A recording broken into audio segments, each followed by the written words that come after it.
If you've never seen a purple martin in flight, well, you deserve to, because it's quite a spectacle.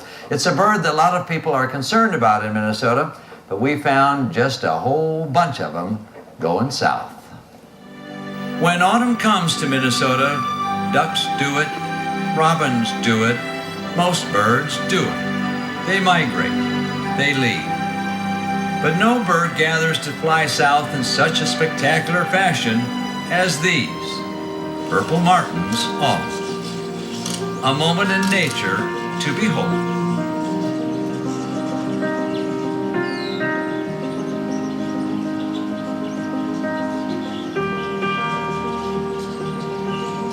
Right now they're done feeding for the day, so they're coming in and they're safety in numbers type of thing. An aerial show to end the day, yes, but two, a show to worry about. The Bakewell does. I don't know if you're aware, but they were placed on the Endangered Species Act about 2 weeks ago. Bald eagle came off the list, but purple martins went on. Before their migration, they form a roost each year, and somehow they decide where to go, and then thousands of them converge on this area. Bird watchers, too, converge, watching a mystery plot. There's a lot that we don't know about how they select these sites, so it's kind of a new thing. To find these sites is really interesting. We use Doppler radar. The birds actually, because their body is heat and moisture, will actually show up in the mornings, dispersing from the roost as a big cloud formation, if you will, on Doppler radar. They always come back to the very same state, county, city, and backyard. The very same house where they raised young successfully the year before. So nobody really knows how they do it. So it's kind of magical that they make it back. Make it back, indeed. These Minnesota-raised purple martins are migrating to, well, you won't believe it. Most of them will go to Louisiana and then they'll cross the Gulf in one shot. And then they'll spend some time in the Yucatan, and then they'll head to Central America and into Brazil eventually. Generally, they start coming back in early April and then all the way through May.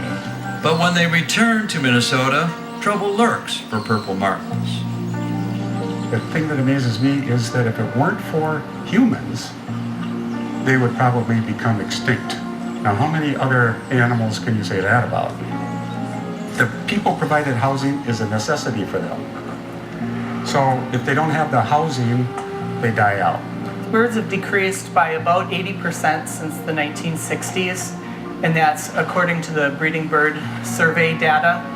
There's a lot of factors, anything from inclement weather, cold weather when they get back from migration, to nest parasites, to competition from invasive species. The European starling and the English house sparrow have devastating effects on them.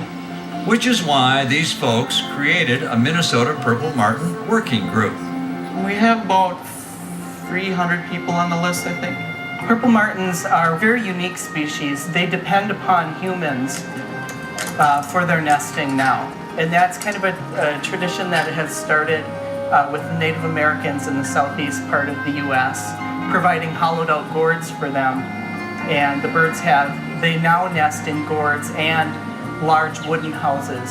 So perhaps it's fair to say this spectacle of autumn, this ritual of migration for purple martins, is still happening because of us. Something we've done right with nature. Still ahead, if you're a pheasant hunter, the town of Winter, South Dakota may have a double meaning. Minnesota Bound, brought to you by Hennepin County Medical Center.